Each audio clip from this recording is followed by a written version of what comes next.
Mr. President, I'm delighted to welcome you and Mrs. Trump to Buckingham Palace this evening, just 12 months after our first meeting at Windsor. Visits by American presidents always remind us of the close and long-standing friendship between the United Kingdom and the United States. And I'm so glad that we have another opportunity to demonstrate the immense importance that both our countries attach to our relationship. In the coming days, you will see some of our most treasured historical buildings, speak to the business leaders whose expertise and innovation drive our economies, and meet members of our armed services, past and present. You will also travel to Portsmouth and Normandy to commemorate the 75th anniversary of D-Day. On that day, and on many occasions since, the armed forces of both our countries fought side by side to defend our cherished values of liberty and democracy. Mr. President, in your State of the Union address this year, you paid tribute to some of the American heroes who risked their lives, and we owe an immeasurable debt to the British, American, and Allied soldiers who began the liberation of Europe on the 6th of June, 1944. I paid my first state visit to your country at the invitation of President Eisenhower. As Supreme Allied Commander, he had ultimate responsibility for the execution of the Normandy landings. In his headquarters in St. James's Square, not far from Buckingham Palace, British and American officers worked closely together to plan the freedom of a continent. And it would be no exaggeration to say that millions of lives depended on their common endeavor. As we face the new challenges of the 21st century, the anniversary of D-Day reminds us of all that our countries have achieved together. After the shared sacrifices of the Second World War, Britain and the United States worked with other allies to build an assembly of international institutions to ensure that the horrors of conflict would never be repeated. While the world has changed, we are forever mindful of the original purpose of these structures, nations working together to safeguard a hard-won peace. Of course, it is not only our security which unites us, but our strong cultural links and shared heritage.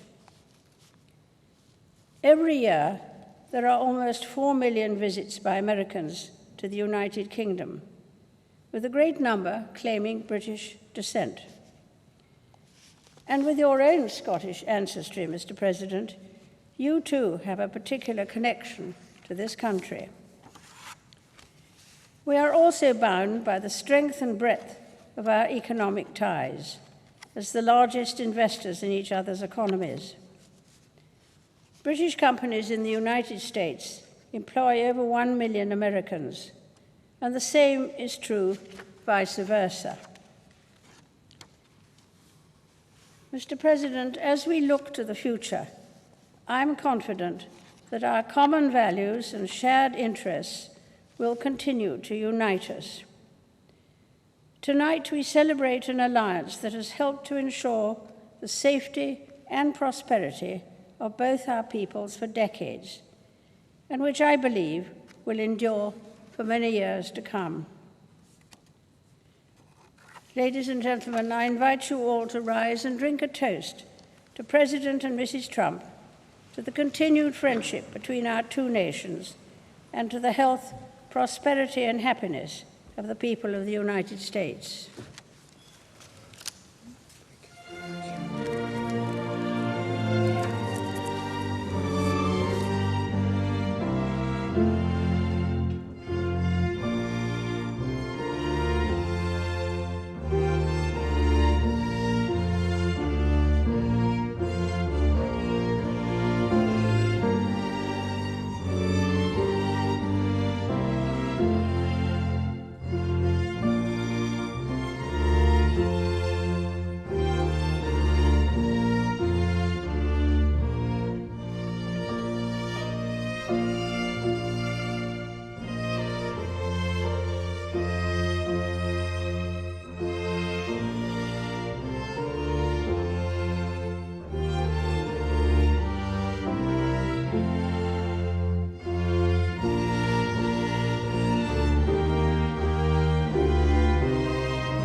Your Majesty, Melania and I are profoundly honored to be your guests for this historic state visit.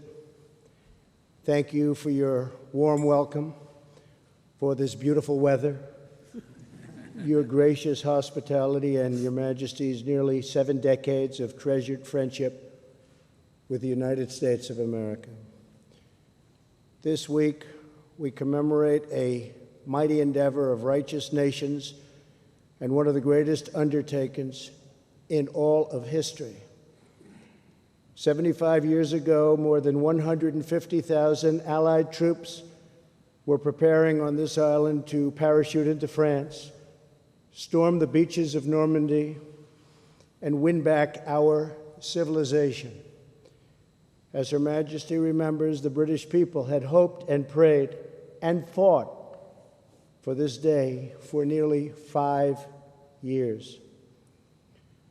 When Britain stood alone during the Blitz of 1940 and 1941, the Nazi war machine dropped thousands of bombs on this country and right on this magnificent city. Buckingham Palace alone was bombed on 16 separate occasions. In that dark hour, the people of this nation showed the world what it means to be British.